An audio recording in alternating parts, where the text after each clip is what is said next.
Who am I? My sinless brother is my guide to peace. My sinful brother is my guide to pain. And which I choose to see, I will behold.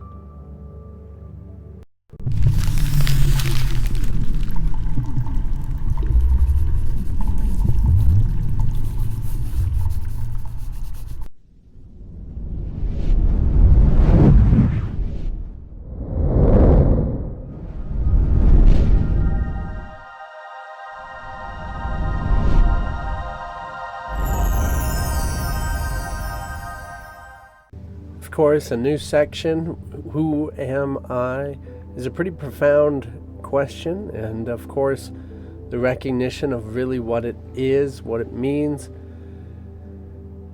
can be completely personal. Now, of course, what it actually is not personal at all. In fact, it's in everyone and all things and all existence and all life. So, of course, it's impersonal entirely. But the experience is, of course, in you and through you. And only by you can you actually understand it. So it doesn't matter how much you philosophize or talk about it with others or get into it, until you actually get into it. Until you actually experience it and express it. You're never going to completely understand it. This is acceptable because this is how we've designed this experience of life. But really, fully immersing yourself is the only real way to learn how, to learn what it is. Along the journey, you're going to have many, many glimpses, as I'm sure you have.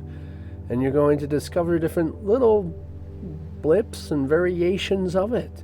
Trying to put images on it, trying to make sense out of it. It might come to you as a counsel of these Christ divine realized beings, until eventually you do see that they are all the one, same. You see everyone and everything, whether it's a divine experience, even as angels, or the council in heaven, or anyone around you. You see them as you deem them to be.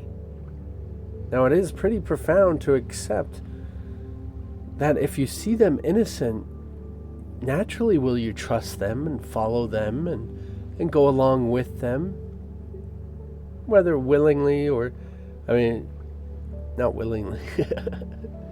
Don't go unwillingly, because that would not be your sinless, innocent brother, would it? We want to see that we give everyone the role that they possess. They cannot have a role or do anything that is outside of what we've given them to do. When you start being afraid, when you start being angry, you've already given them a role of being something they're not, and they will fulfill it.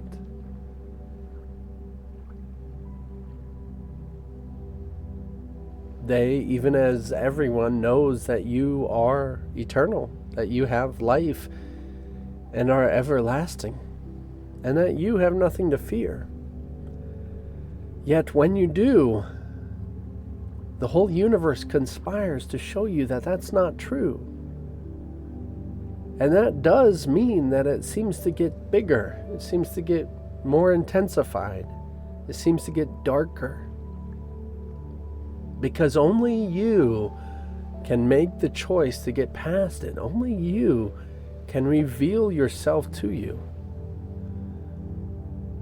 Recognize you believe you see darkness and choose again. Surrender in that moment. Call upon God's name, and you will see a transformation.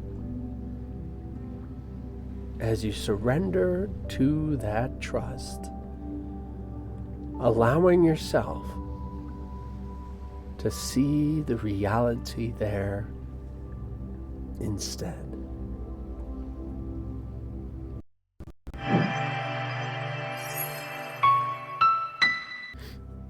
It can seem confusing when you do insist that what you see is real. But a miracle is all about transformation of what you think you see to something more conducive to peace and love, happiness, a reality that is there beyond what you think as physicality, whether it be scary, whether it be painful, whether it be upsetting. Choose to see past, recognizing sinlessness, recognizing innocence, and you will experience its justification.